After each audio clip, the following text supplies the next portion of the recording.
কত কিছু চাইলাম, পাইলাম না, দিল না আল্লাহ। বলে না আপনার সব দোয়া কবুল, তবে কবুল হওয়ার 3টা সিস্টেম আছে। কয়টা? চান্দুল্লাহর ভাইয়েরা মনে থাকবে কয়টা? আপনি যত দোয়া করছেন সব কবুল, কারণ আল্লাহর কাছে কিছু চাইলে আল্লাহ ফিরাইয়া দিতে জানে না। আল্লাহ জানেই না কেমনে ফিরাইয়া দিতে হয়। সুবহানাল্লাহ কোন? চাওয়া মাত্রই আল্লাহ বলে অ্যাকসেপ্টেড, যা কবুল, দিব দিব না এটা বলতে জানে না, চাওয়া মাত্রই বলে দিব। 3 সিস্টেম। নাম্বার 1, আপনি আল্লাহর কাছে দোয়া করলেন, চাইলেন, আল্লাহ বলে দিব, বলেই তিনি দিয়ে দেন আর আপনি খুশি হয়ে যান, পেয়ে গেলেন।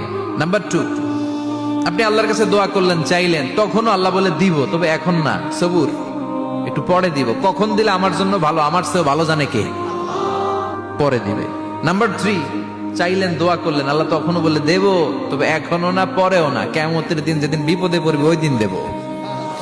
যেদিন তোর বাবা তোরে চিনবে না, তোর মা তোরে চিনবে না, বন্ধু বন্ধুরে চিনবে না, পীর সাহেব মুরিদরে চিনবে না, মুরিদ পীর সাহেবরে চিনবে না, ইমাম সাহেব মুসল্লিরে চিনবে না, মুসল্লি ইমাম সাহেবরে চিনবে না, কেউ কাউরে চিনবে না। ওই কঠিন দিনে তোরে আমি বাঁচাইয়া দেব।